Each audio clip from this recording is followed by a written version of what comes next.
Okay. Did I share it on everything? Do y'all know? It's live? Wait a minute.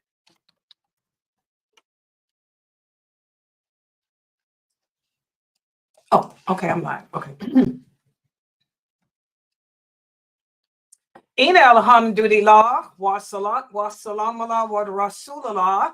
Welcome to our series on how to pray from A to Z. This is our series on how to pray from A to Z. And we've been speaking about purification, the wudu, how to perform the wudu. We've talked about the pillars of the wudu. We spoke about the sunnahs of the wudu. Today, we're going to speak about things that may or may not nullify our wudu. We're going to talk about touching certain parts of the body or certain genders. We're going to speak about sleep.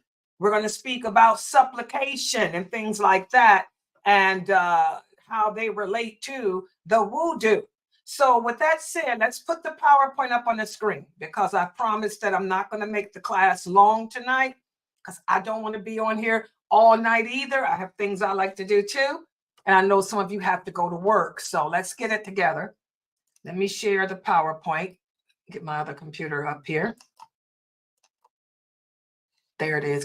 Inshallah, you guys should be able to see. Brother Edward. Yeah, I'm just keeping it quick for you. Okay.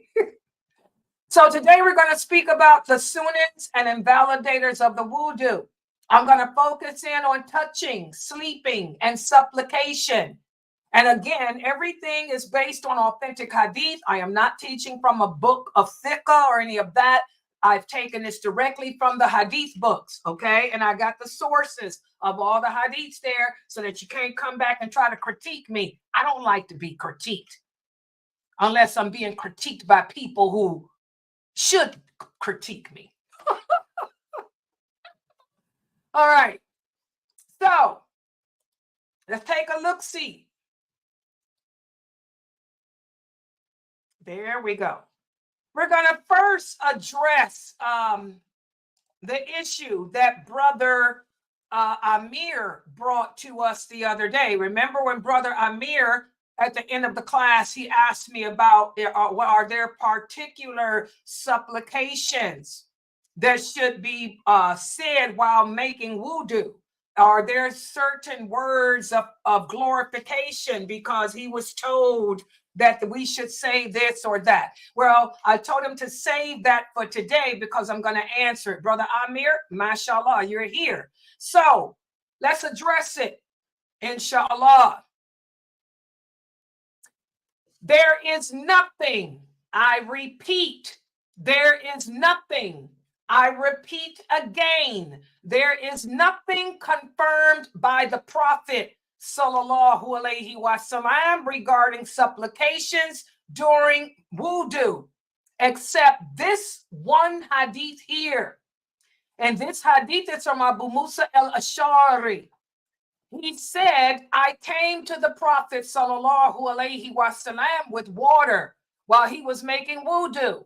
And I heard him saying, "O Allah, forgive my sins, make my residence spacious for me, and bless me in my provisions."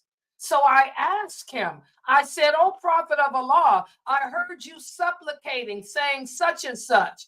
And the Prophet said, "Did I leave anything out from that supplication?" And that's the source. The source of the hadith is listed right there. Okay. What about supplication after wudu?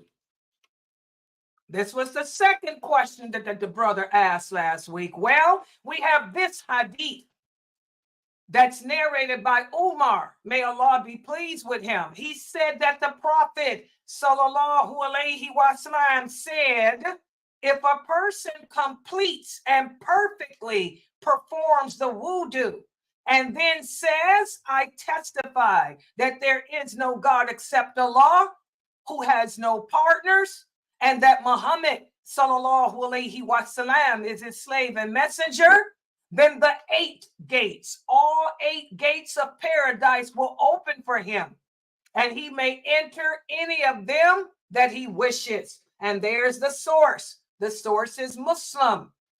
Okay. Also,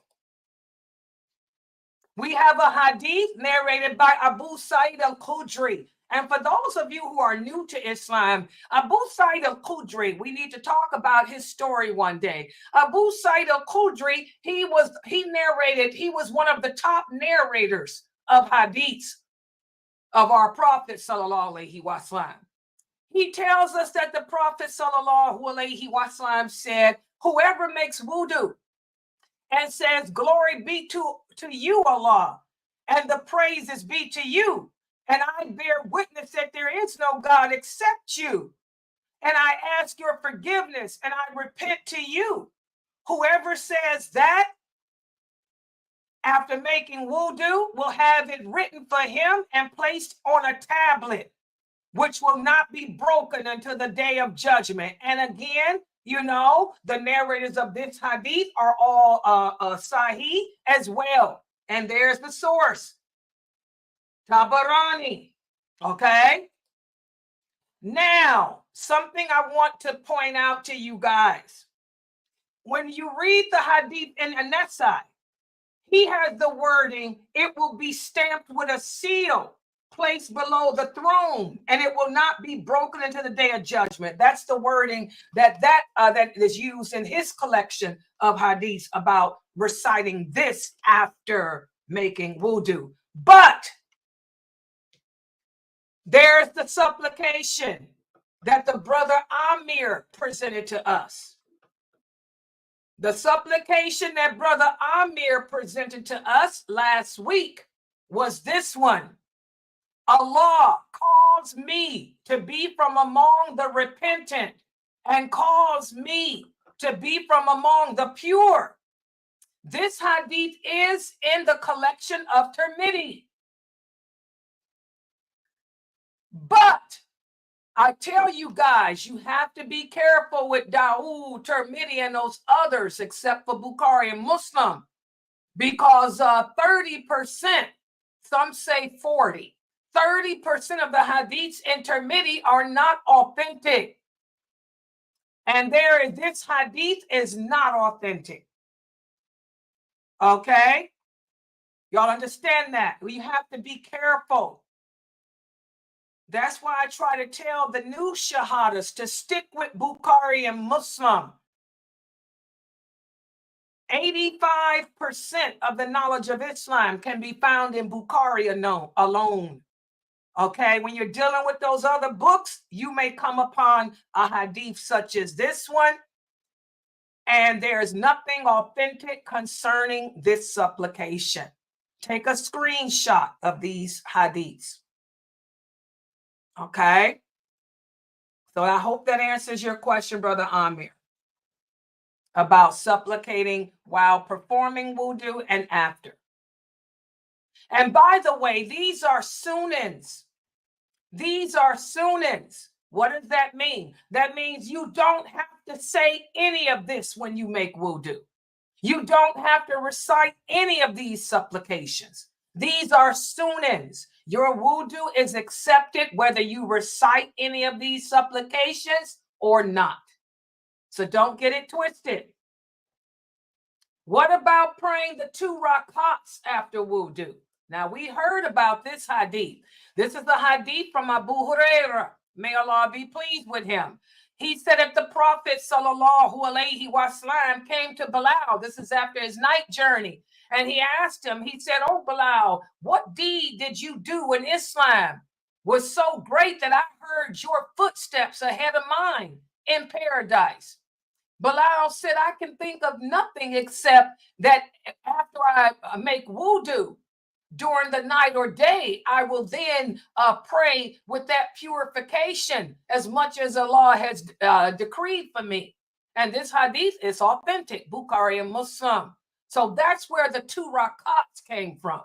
You don't have to do it. It's not a pillar of the wudu. In other words, if you don't make 2 rakats after wudu, that has nothing to do with anything. Your wudu is still accepted. But this is why people do it. We also have this hadith by Ibn Amir. He said that the Prophet sallallahu alaihi wasallam said, if a person performs and perfects his wudu and prays 2 rakats with his heart and faces completely within his heart and face completely on his prayer, paradise becomes him. This hadith is authentic too. Sahih Muslim and others. Okay. So this is all showing the virtues of praying those 2 rakats after making wudu. But do you have to pray them? No. There's a difference between having to do something and doing something because it brings reward. And we have this hadith here, one of the clients of Uthman, may Allah be pleased with him. He said, I saw Uthman call for some water to make wudu with. He poured it from the pot into his right hand and washed it 3 times. He then put his right hand in the container and rinsed his mouth and nose and blew the water out. Then he washed his face 3 times. Then he followed by his arms up to the elbows. Then he washed his feet 3 times. And then he said, I saw the Prophet sallallahu alaihi wasallam make wudu like this. And then he would say afterwards, whoever makes wudu like this and then prays 2 rakats without having any other concern on his mind, all his past sins will be forgiven. So that's the reward of the 2 rakats. You'll get all your past sins forgiven as long as you are not deliberately, intentionally indulging in any sinful acts. That means you have to be wearing a hijab, sisters. For my new shahadas here, whenever you read a hadith that brings about forgiveness of all your sins, it's conditional.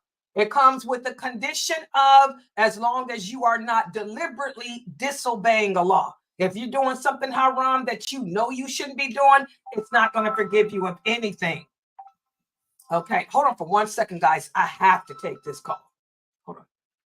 Assalamu alaikum. Yeah, I got a call from AT&T, and I'm calling them back to take you off my phone bill. But they're coming to your house tomorrow. I don't know what for, but they keep calling me. They coming at 2 o'clock to install something. Well, I'm telling you, Jayla, you know, I've been paying your phone bill for you. You a grown woman. I'm taking you off my account because you know what? I don't know what you did, but you made that my phone bill is going to be $500 because you did whatever you did, and I can't pay for you. It's not $500. How much is it going to be all together? I don't know. It's not estimate how much will both of my phones be. You know, because I'm paying all together for my phone account and yours. I'm paying $231 a month. I don't know what you did. Thank you, my foot. What did you do that's going to make it go? It's going to be higher than that. Oh, I don't know what you did. Why did you get a new phone when I got insurance? If my phone is broke. Your phone is broke. You could have refused. No. Insurance on my phone. I have insurance on your phone, Jayla. Well, the boy said that I didn't, and then he said that my phone is already been paid off. So I'm like, okay, just give me a new phone. That's why you should have contacted me, because I have insurance on your phone and mine that if it gets broke, anything happens, you get a brand new free current phone. You should have called me instead of trying to take care of your own business.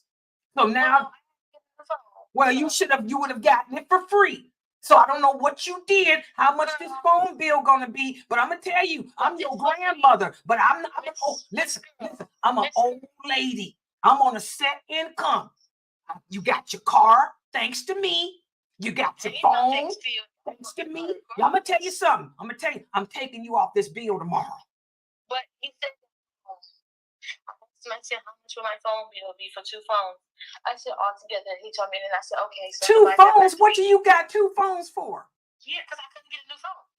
Because you should have went through me. I got insurance on your phone. I'm sending you our phone bill is due on the 1st, and I'm sending you how much it would be for both of my phones. Shayla, and you think now you only got to pay. You think that I'm supposed to depend on you to send me $100 every month when you don't do nothing? You know, my credit is gonna be messed. You got to grow up and be a woman now. It's time to grow up. I can't take care of you. Well, I'll call you back tomorrow. We're gonna talk about this. Wait, they tell you how much what time my phone? Because they come into your house tomorrow at 2. I'm not talking about the Wi-Fi. I'm talking about my That phone was sent to you, and you should have come to me because that you would have got it free if your phone was broke. I got insurance I pay every month on that.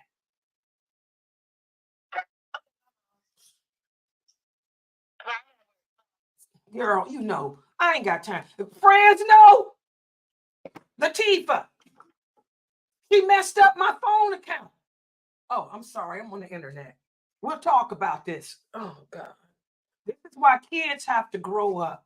You know, I don't know what that little girl did, but I got insurance that if my phone breaks, gets lost, or her phone breaks, get lost, they give us a free one. She went and got a brand new iPhone because she wanted one and didn't know that she would have gotten it for free had she come to me because I'm the account holder. So now I got to deal with that.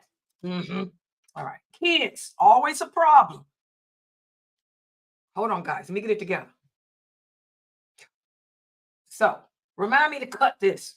All right. So this is again, the virtues of the 2 rakats. The virtues of the 2 rakats after making wudu is forgiveness of all your sins. But I want all the new shahadas to understand that forgiveness is only as long as you're not deliberately, intentionally disobeying Allah. If you're deliberately, intentionally doing something like not wearing hijab, not dressing correctly when you leave the house, none of this stuff applies. Because when we deliberately, intentionally disobey Allah, we have to go through the steps of making repentance, which is stopping the sin, feeling bad about the sin, and being determined to not do it again. Okay, but for those of us who are not intentionally, knowingly disobeying Allah, those 2 rakats will forgive you of your the mistakes that we make. What's an example of the mistakes, Sister Amy? Okay, yes. An example. Okay, I got the new shahadas here. Let me explain this. Okay, hold on. Okay, Amy, hold on. Let me make it bigger so you can see me. Okay, you're a new shahada, Amy. Let's say, for example, you go to work and the boss introduces himself to you and you shake his hand. After you get through shaking his hand, you come to class and you find out from me that it's haram for a woman to shake hands with a man who is not a mahram to her. So you would say, oh my God, I shook hands with my boss. I didn't know, Sister Layla. Well, those 2 rakats that you made when you after you made wudu, and also when you made wudu, because that's another one of the virtues of making wudu. Allah washes away the sins that you committed with your hands, the mistakes you did with your hands. You did not know that it's haram to shake hands with a man who's not a mahram. So Allah forgave you for that when you made wudu, and he also forgave you for that when you made those 2 rakats. So that's what's meant by the minor sins or the mistakes we make. Is that clear? For all the new shahadas, people in the Zoom room, is that clear for you guys too? Yeah. Everybody understand that? Okay, good. Yeah. Oh, thank you. She said, I broke that down to her good. Okay, thank you. All right. And that's any hadith that you read like that. Okay. All right. So this is something else I wanted to talk about. How many of you have been told that, in fact, I think Precious or somebody asked this question. Do I have to take off my rings when I make wudu? How many of you have been told that if you don't take off your rings, your wudu is not accepted? That's not true. Or how many of you have been told that you're supposed to wipe the back of your neck? The back of your neck is not part of the wudu. Or cover your eyes and all that. When there is nothing, I repeat, there is nothing, I repeat, these few narrations that mention these actions are not authentic, are not authentic, are not authentic. But if you want to do it just to make, out of cleanliness, then you can. But you can't say because I didn't remove my ring, my wudu is not accepted. Okay? Because removing the ring is not a part of the wudu. Wiping the back of the neck is an innovation. You shouldn't do that at all. Okay? Just like going between the fingers is a sunan, as we talked about last week. Washing between the toes is a sunan, as we talked about last week. Okay, well, removing the ring and all of that, taking my jewelry off. No, there's no authentic hadith that says you have to do that stuff. Okay, so I put that in there. What about this? This is a big question. You have fluid that comes from your penis, your vagina, or your anus, or air that comes from those places. Well, excretion includes urine, feces, and the releasing of gas from the anus. The anus. And anus. Anything that comes from your anus as gas, okay? Excretion would be something from your vagina. Prostatic fluid from the penis, urine from the vagina, urine from the penis. These are things that break the fast. Does everybody understand that? If I have to use the bathroom and I use the bathroom, I've broken my wudu. My fast. I've broken my wudu. Okay. If I pass gas from the anus, I've broken my wudu. Now, a lot of the sisters, brothers may not be aware of this. Let me make this a little larger for my new shahadas. Part of being a woman has two openings, bigger openings than men. Some women pass air from their vagina. That does not, I repeat, that does not, I repeat, that does not break your wudu. The air has to come from the anus, not the vagina. Do you women understand that?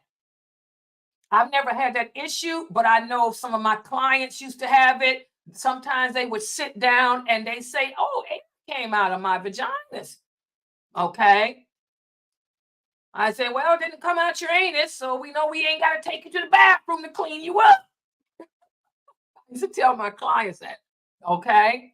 But if the air comes out your vagina, that does not break your wudu, okay? But if it comes out of your anus, it does. And I want the women, you brothers probably never heard of that, but the women know what I'm talking about because some women have that issue, okay? Don't worry about it, okay?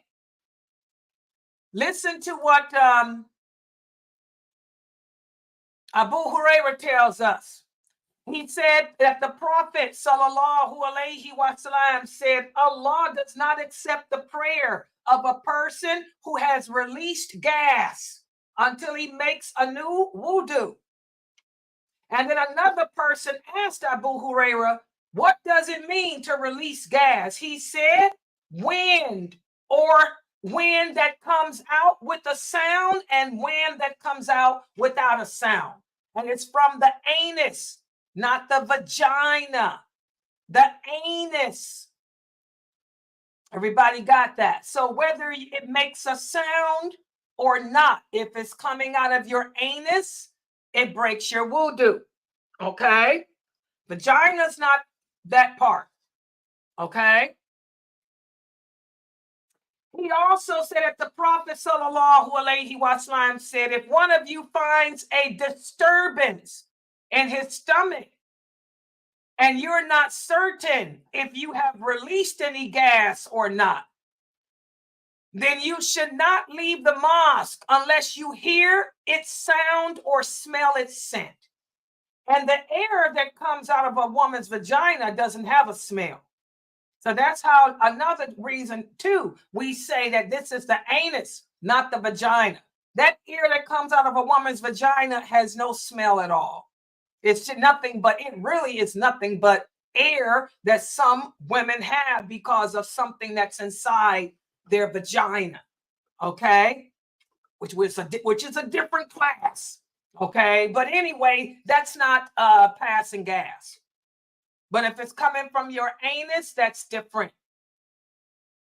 Plus, that part of the body, the colon or whatever it is connected to the anus. It's not connected to the vagina anyway. So it wouldn't even we look at the physiology, the physio structure of the human body, that's connected to the anus. It's not connected to the vagina. Okay, so it's not the vagina for you sisters. Anus. Okay. So if you're at the mosque and you're making salat and your stomach starts churning around, you know, that feeling that you get like you're getting ready to pass gas or have irritable bowel syndrome, you know, same feeling. But you don't know if you pass gas or not, as long as you didn't hear it come out or smell it, then you keep it moving. Literally, you keep on moving literally with the prayer. But if you smell something, okay, or you heard that sound, then your prayer is broken, your wudu is broken. Everybody got that? I'm trying to keep this clear for the new shahadas. What about prosthetic fluid? Let's talk about this for a minute. Let me move this up. My new shahada, especially the women. Women suffer with this too. This is that, you know, something that we learned when we're in the 5th grade here in America. They don't teach this stuff overseas, from what I heard, in the Arab countries. We have sex education classes here. I've had to substitute a few of them, so I know what they teach. But anyway, what goes up? The laws of gravity must come down. The female body cleanses itself. This is why a lot of doctors will tell you Muslim women to be careful with a douche, because douches can dry out your vaginal path, because the female body cleanses itself, like we talked about today in our 6:30 class. Allah, He created everything with precision, and He created the female body to cleanse itself out. Okay, the female body cleanses itself daily. So that's why you sisters may have that wet stuff in your underwear. Okay, the women that are single, you're like, what is this in my underwear? That's your body cleansing itself out. For the women that are married, what goes up must come down. You know, spinning wheel, round and round. Hey. What song was that, T-Ba? Sammy Davis Jr. Y'all see, it just hits me. Sammy Davis Jr. He got that part right. The one I do. But anyway, he had a Rat Pack. You about the same age I am, aren't you? To my Rat Pack. Yeah, that's the Rat Pack dude. What goes up comes down. So when you have relations with your husband, sisters, that's not a menses. That white stuff that be in your underwear, it might sometimes even be a white blob. I remember how it used to look. A white blob. That's coming down. That's your body cleansing itself. Okay, that would be considered, that would fall in this category of prostrate fluid too. That's not the menses. It's clear in color and it's white and clear. Might be a little blob. You know, what do? You just wash your vagina and keep it moving. Wash your vagina, make wudu and keep it moving. You can use the body wipes. Use the cottonelle body wipes. Take that body wipe, wash your vagina, keep it moving. Make a wudu and keep it moving. That's Allah's way of the woman cleansing her body. And for the men, the same thing.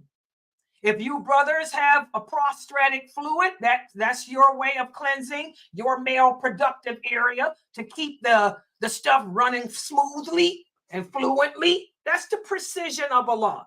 Allah, He's the owner and the creator of all things. That's part of Tawheed ar-Rububiyah. Tawheed ar-Rububiyah. There's no defects in His creation. He created everything with precision. So if you are suffering with prostrated fluid, you just make wudu. You wash your penis and make wudu. For you sisters, the same thing. You've got that wetness in your underwear or that little blob, get you some body wipes, wipe that vagina and make a wudu and keep it moving. Everybody got that real easy.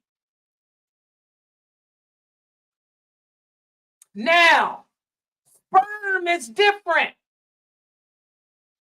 And if you have intercourse, if you're having sexual relations with your wife, with your husband, whenever the two private parts come together, that's when you have to take a ghusl. Masturbation. For the kids out there, masturbation, you have to take a ghusl. A wet dream. If you have a wet dream, an orgasm while you're asleep, you have to take a ghusl. But for the prostratic fluid, the way the body cleanses itself, that little wetness, or the little thing that come out the private part, that you simply wash it and make wudu. And there's the hadith and there's the source. Am I clear? Did I break that down for everybody good enough? Anybody in the Zoom room, did I explain it well? Perfectly. Okay, so that's the end of that. We got to talk about that type of stuff, but happens. Oh, I remember. I got a good memory. 30 years, but I still remember. Wait a minute, hold on. A question here. Go ahead. Yes, that's what I'm talking about. I remember that. That's normal, sister. Yes, it's like yeah, I know the texture. Let's not get into the details because it's kind of yucko. But yes, that's not a menses, sweetheart. It's clear. It's a little blob. Every woman gets it. You thought something was wrong with you. No, just wash your vagina. That's the way you clean yourself out. That's the body. Allah, Tawheed ar-Rububiyah, precision in His creation. Yes. Okay. Let's go to the next thing. All right. Now, here's the other big question that one of the brothers asked last week. What about sleeping? Does sleep break the wudu? Now, if you're asleep sitting up in a chair, like say I'm in this chair here and I fall asleep, then your wudu is not broken. Okay, and that's based on this here. Safwan ibn Asil, he said that the Prophet sallallahu alaihi wasallam used to order us when we were traveling to not take off our socks unless we were in post-sex impurity. Okay?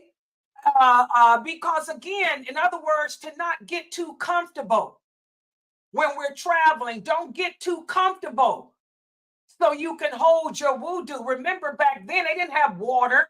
They lived in the desert. They were traveling through the desert. Water was scarce. So rather than break your wudu, this is also before the verses of Tayammum came down. That's why you have to know the history of Islam. This command was before the verses of Tayammum were revealed, before Aisha radiallahu anha lost her bracelet. So the prophet would tell them, don't get too comfortable when you're traveling. Keep your socks and stuff on, okay? So that way you don't fall asleep laying down, okay? So if you can sleep with your behind, your derriere on the floor or in a chair, then you don't need to make a wudu. And this is based on a hadith of Anas. He said that the companions of the Prophet sallallahu alaihi wasallam were waiting for the delayed night prayer. They were waiting so long that their heads began to nod up and down due to their drowsiness. And then they would pray without making wudu because they were sitting up. So if you fall asleep sitting up, you're not in a deep sleep. I used to work third shift before I retired. I would never lay down on the couch like some of my coworkers would do. Because if you lay down on the couch, you're going into a deep sleep.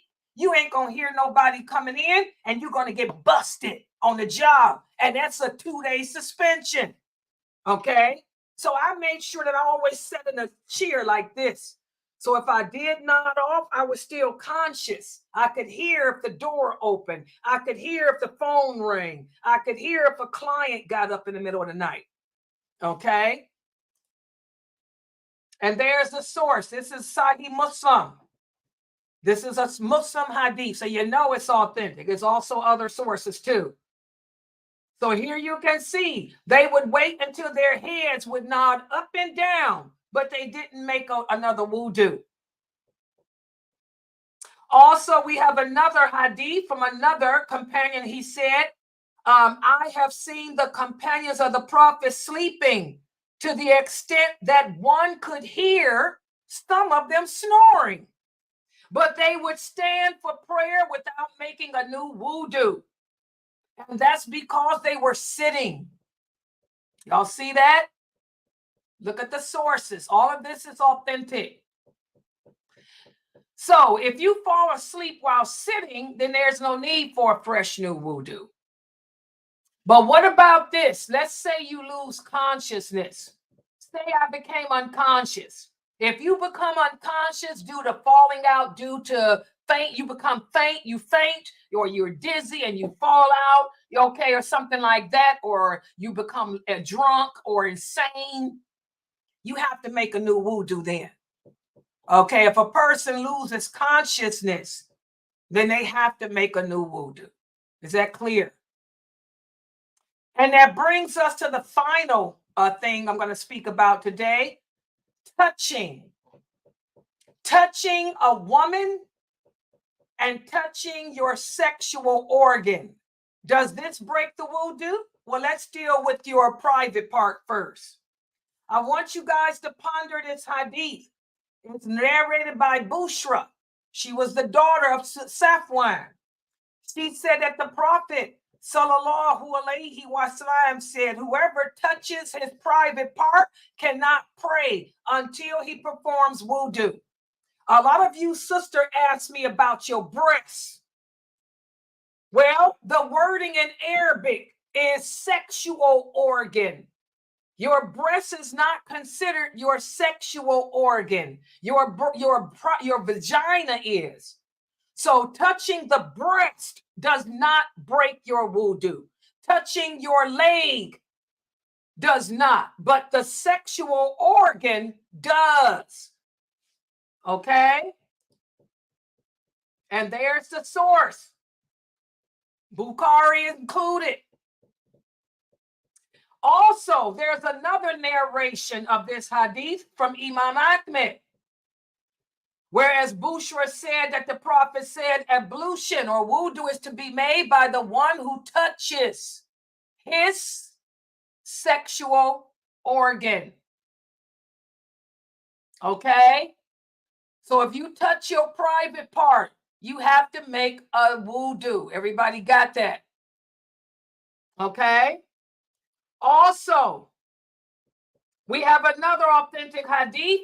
Whoever touches his sexual organ without any barrier between the hand and it must make wudu. So that's why when you guys ask me about taking a shower, say, for example, you take a ghusl, a shower, with the purpose of praying. Do you have to make a wudu? No, as long as you do not touch your private part. If you're drying your private part with a towel, you're good to go. But if you touch your private part without that towel between it, you have to redo your wudu.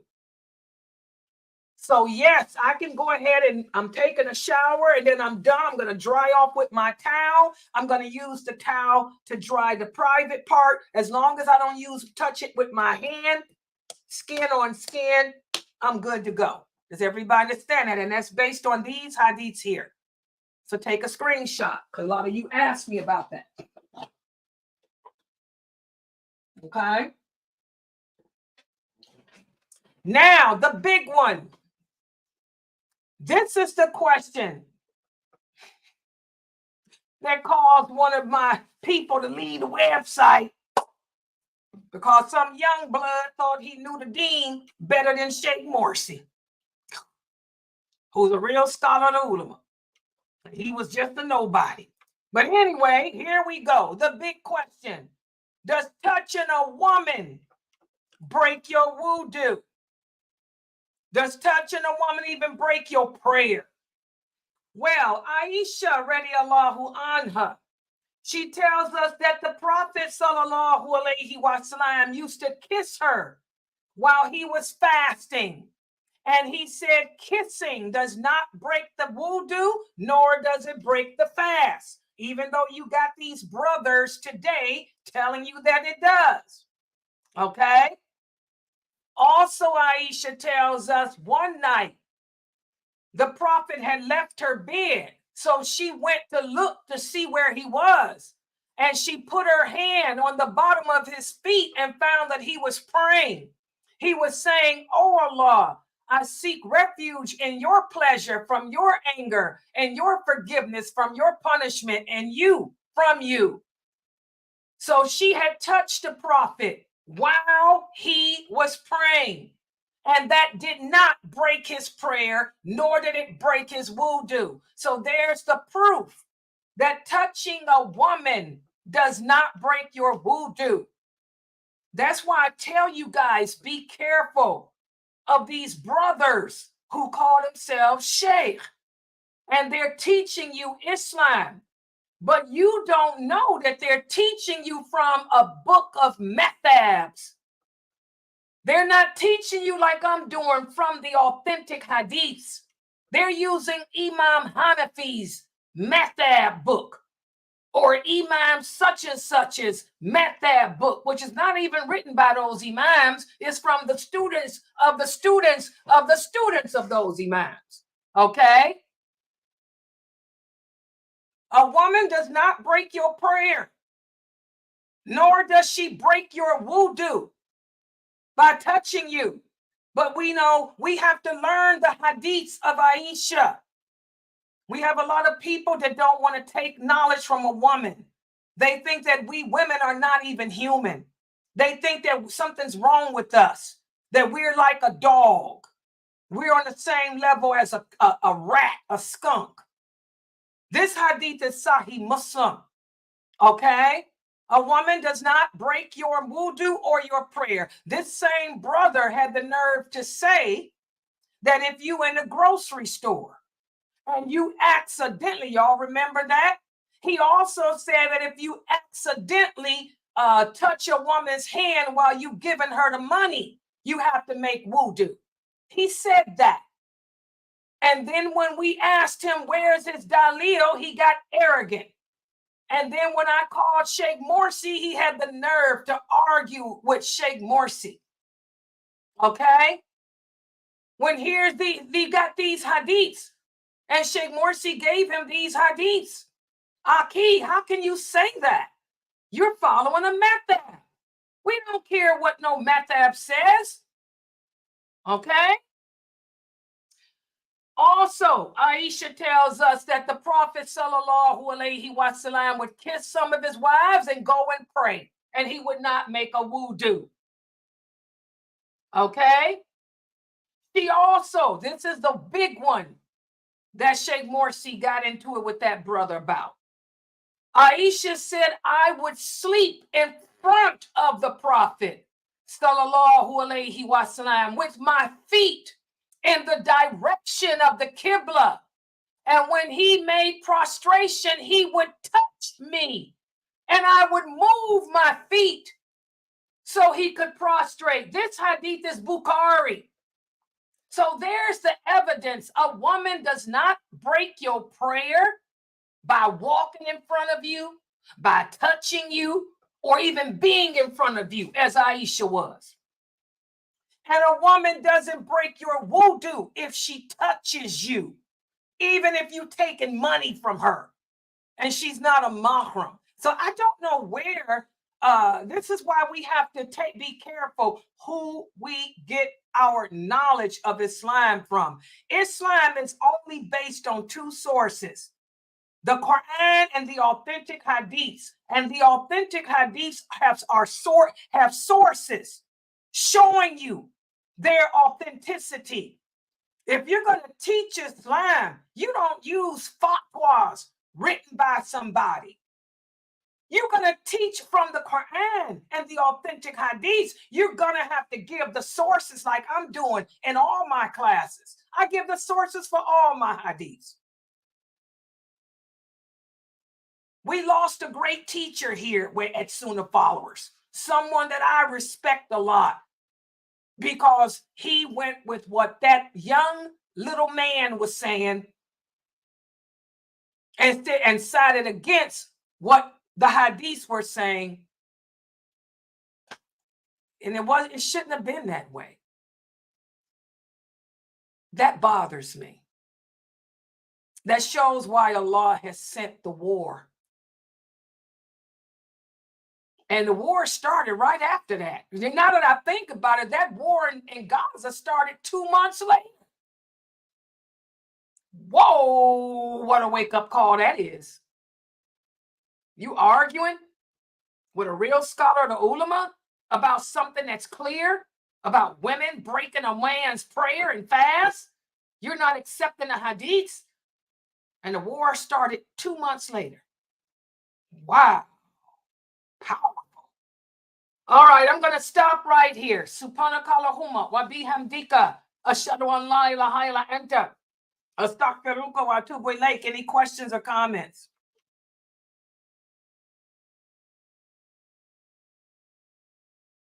Are we clear? Everything's clear? Yeah, quick question, Sister Layla. So say for instance, right after you have sexual whatever, and then you went to go take a shower, you take a shower first and then you do ghusl after, so you won't be able to touching yourself. You know how you do, you know What do you mean you take a shower first and do ghusl? Shower is just an English word for ghusl. What do you mean? Okay, so I'm talking about soaping up. That's not you know, don't call that ghusl. That's not ghusl. Ghusl means, we're going to talk about ghusl. Ghusl means to put your body in water. That's it. You ain't got to even use soap. So I don't know. So just speak in English. Okay. Okay. Yeah, I know what ghusl is, but I was just saying, okay, so say for instance, after you do soap and everything on your body, and then because you know when you're doing soap on your body, you don't let the water hit your hair, and then when you do it, you go from head to toe. You got a shower, right? Yeah. And when you stand up in your shower, you let the water run from your head all the way down to your feet. No, only when you're doing ghusl. You be playing with Arabic where ghusl means shower. I don't speak plain English. You're not making sense. Okay, so ghusl means shower. Yes, I understand that. Don't use no Arabic. Don't talk. Okay, so use your broke down English. Okay, so you let the water hit from your head all the way to your toes. Okay, I think what she's trying to ask me is this. If I'm taking a bath and after I get through washing my private parts, if I want to my bath to count as a wudu, since I touched my private parts using my Bath and Body Works, what do? Then I'm going to take the hose and rinse myself over my whole body off and don't touch the private part no more and get out. Got you. Y'all got it? That's plain English. Y'all better start speaking. Y'all don't try to use the Arabic. You don't understand it. Speak Anglo. You're an American. You're not no Arab. Everybody understand that. So if you're taking a bath, even if without the shower, let's say I'm in a bathtub. Once I lather myself up with soap, what am I going to do? You got to rinse the soap off, right? I'm going to wash my body, my private parts. Now I'm going to stand up in the tub and take my washcloth and rinse myself off with the water. That's it. I'm good to go. Because that's all ghusl is. Ghusl means to immerse your body in water, to wet your entire body with water. That's all ghusl is. So I'm wetting my whole body with water, and now I'm going to get out and dry off. So I'm good to go. Because if you're going to touch your private parts to clean them, you got to rinse them off afterwards. And that's what ghusl is, rinsing the entire body in water. Making sure that the water covers every part of your skin. That's all ghusl means in English. So when you're not head. Yeah, your head. Yeah, if you're gonna do your head, that too. If you, but that's for sex. That's the difference. Yeah, that's what I'm saying. If you're out of sex, just let that water run through all your hair. Yeah, just let it run all through it. Yeah, you ain't got to wash your hair. You just let the water has to immerse the entire head. That's why I say if you stand up in the shower, turn the shower on and just stand there. The water is running from your head to your toes and you rub your water over every part of your body. That's ghusl. Yeah. Long as the water has touched every part of your body, that's ghusl. But we're going to talk about that later. Yeah. But if you with your husband, it's best to get in the shower. Make it quick. Easy. I'm going to stand up in that shower, let that water, unless your hair, is braided, you don't have to take it loose. Okay? Exactly, sister. You got it. Yes, just stand up there in the shower, or if you got the hose kind, put that hose at the top, rub it all over, that water all over your body, you're good to go. That's ghusl. Ghusl is not lathering up. That's called washing my body with soap. Yeah, you got it, Amy? Good question too, Mina. I was trying to explain that to someone, but I just wanted to make sure I was right. You know how to do it. Yeah. I'm glad you asked because Amy said here she didn't know at all. She didn't know. Oh, really? Yeah. That's all. Yes, people make the religion harder than what it is. It's not as easy. And y'all have to remember, the prophet was an Arab and they lived in the desert. They didn't have water. Water was a scarcity. This was in the 6th century. They didn't have no, it was hard to find an oasis. They made their homes wherever there was an oasis. And it ain't that many oases in the desert. Yeah, they used buckets. They pour that water over their body. The prophet would pour it from the head and go all the way down. Aisha, how did she do it? Pour the water over the top of your head and take her hands and do it like this. That's it. Yeah. Pour the water over your head and just do this. Good to go. Rubbing the entire scalp. That's it. Yeah. Exactly. That's why I tell y'all, go to a beautician. That's what I do. Well, I ain't married. I ain't got to worry about it. But even if I was married, I just go to the beautician every week. Hello. Instead of twice a month, I'd go 4 times a month. Get my hair done. Yeah, I take care of my hair. Y'all know that. I don't want to be no old bald woman.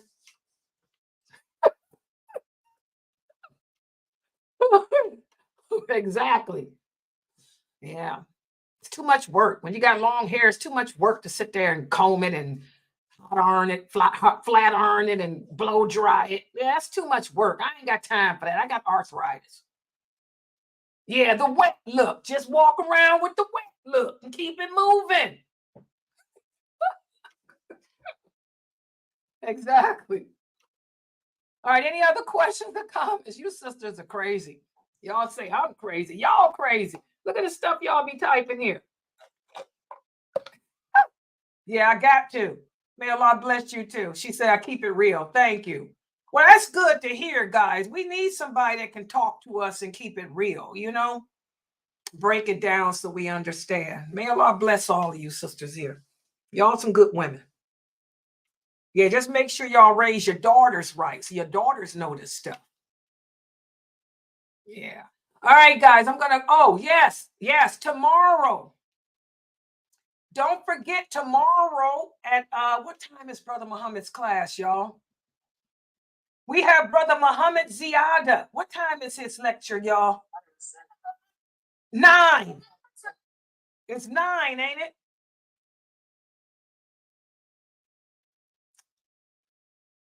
Yes, Brother Ziyada, I think, is at 9 o'clock tomorrow night. Y'all like him, huh?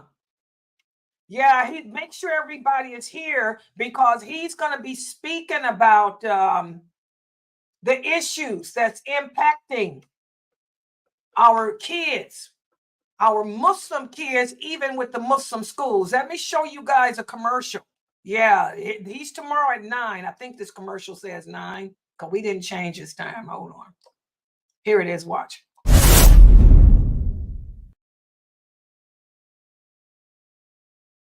Assalamu alaikum wa rahmatullahi wa barakatuh, my dear brother and sister.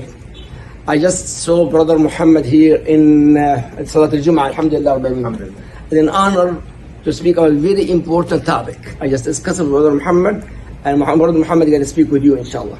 Inshallah. For Tuesday, inshallah. Tuesday, inshallah, we're going to discuss raising our Islamic Muslim children in a non-Islamic world that we're living in right now, the society that we live in. Especially now we have a lot of issues happening in our schools, in our colleges, universities, that a lot of our Muslim kids aren't really ready for it. So I think we should have a nice little discussion. Inshallah, we'll have a lot of people on board that can ask a lot of questions that they have, and we can kind of talk about how to kind of keep our deen and our religion inside of our children while they're going through out there in the world with the non-Muslims that are around there, inshallah, that have a lot of pressure that they're put on them, peer pressure and all that kind of stuff, inshallah. So Sunnahfollowers, prepare yourself and even your kids and share this very, very important topic. Very important. Alhamdulillah, Brother Muhammad accept to join us every Tuesday, inshallah. Sure. 9 o'clock p.m. So it's for the time, inshallah. Assalamu alaikum wa rahmatullahi wa barakatuh. Jazakallah khair, Brother Muhammad, inshallah.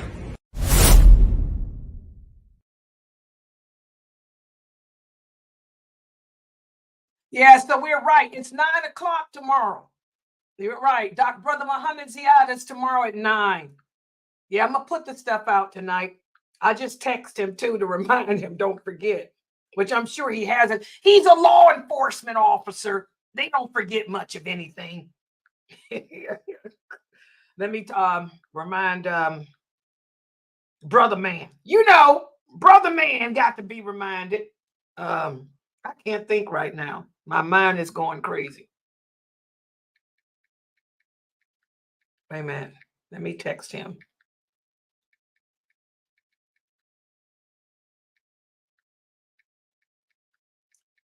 Hold on.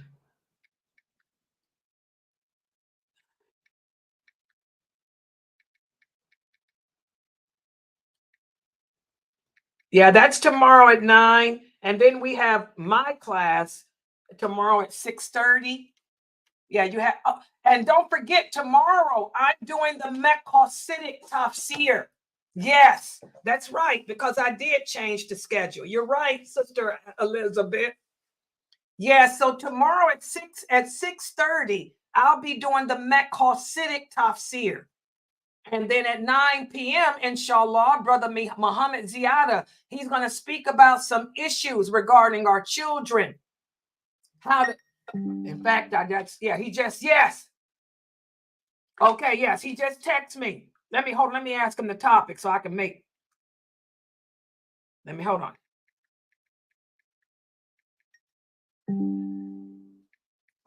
Hold on. And Dramali's texting too. Let me ask what the topic. If they tell me the topic, I can put a little thing out tonight. Let's see.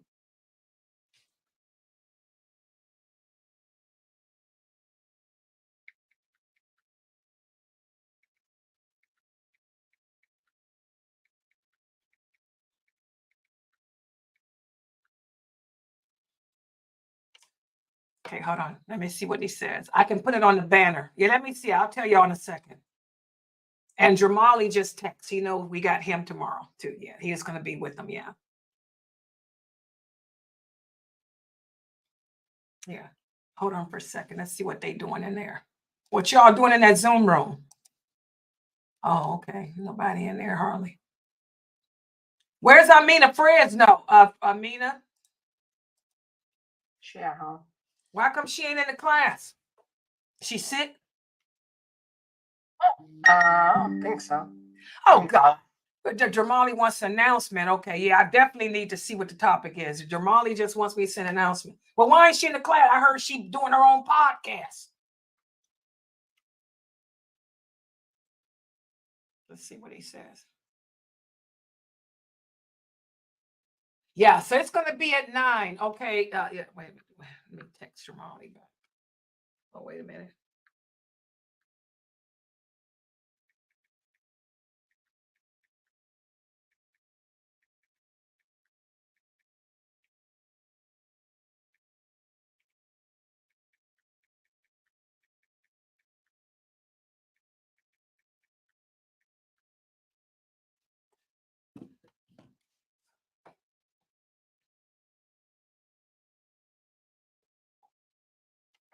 No, I haven't yet. Inshallah, I will.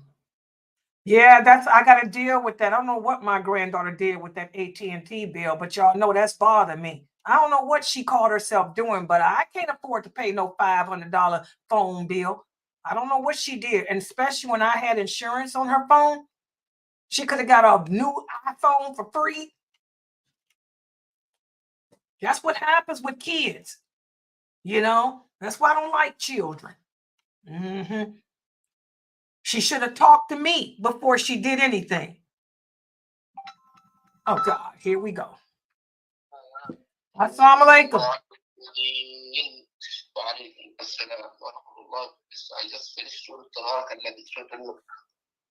You just finished what?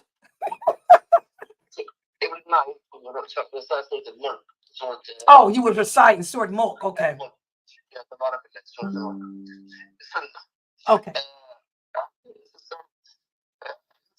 We have a meeting in the Purification. All the Muslim clearing down for our city. Oh, I just saw him. I want to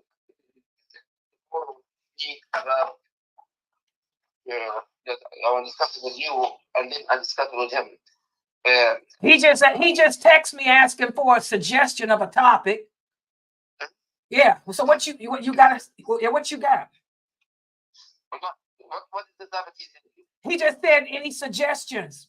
He just texted me right now. He just said any. So I guess he wanted to hear what you got.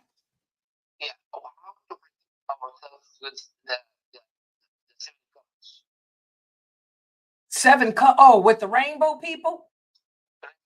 Okay, good. That's good. That's good. Okay, let me. Yeah.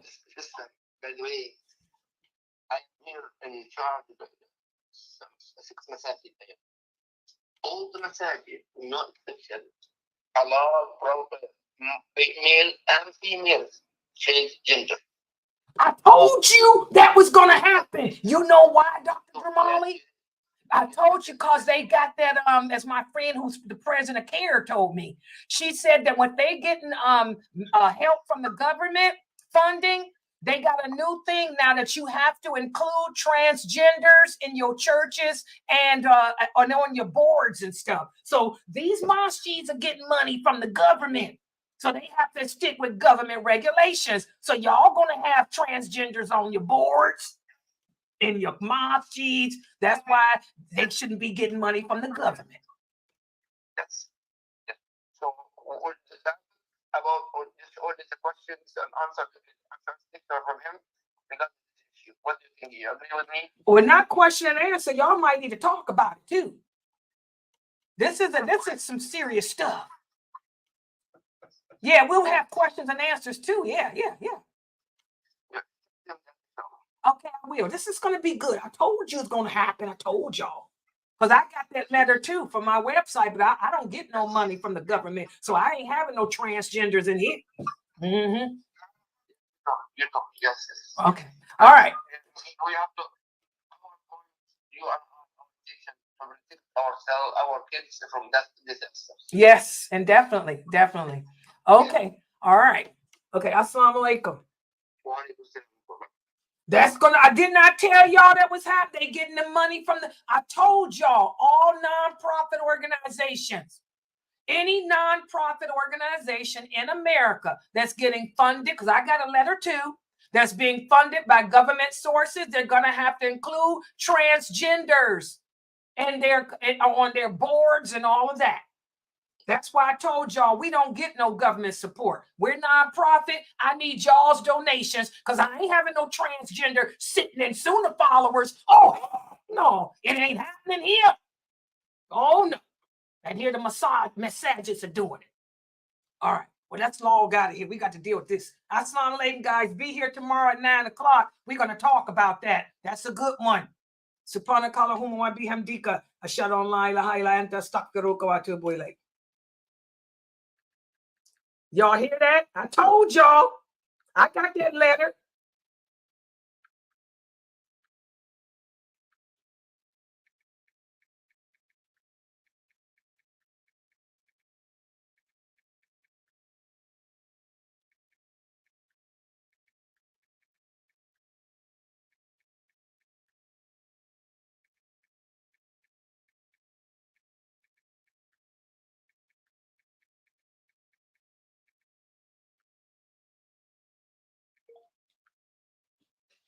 He said that the mosques, since many of the mosques are getting funded by the federal government, they have to now include transgenders on their boards, in their mosques, and all of that.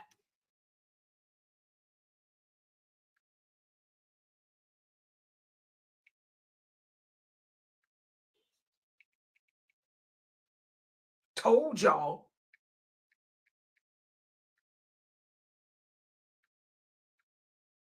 They don't want to listen to Layla down there with that Yasir Qadi crap.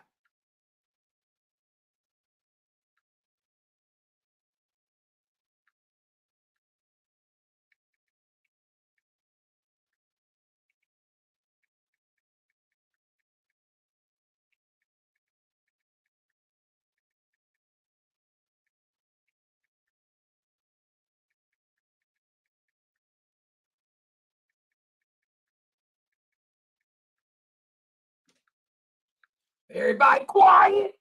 Hello? What's going on? What's going on? What's going on? I done told y'all, Tiba, they got to put the transgenders in the mosques now.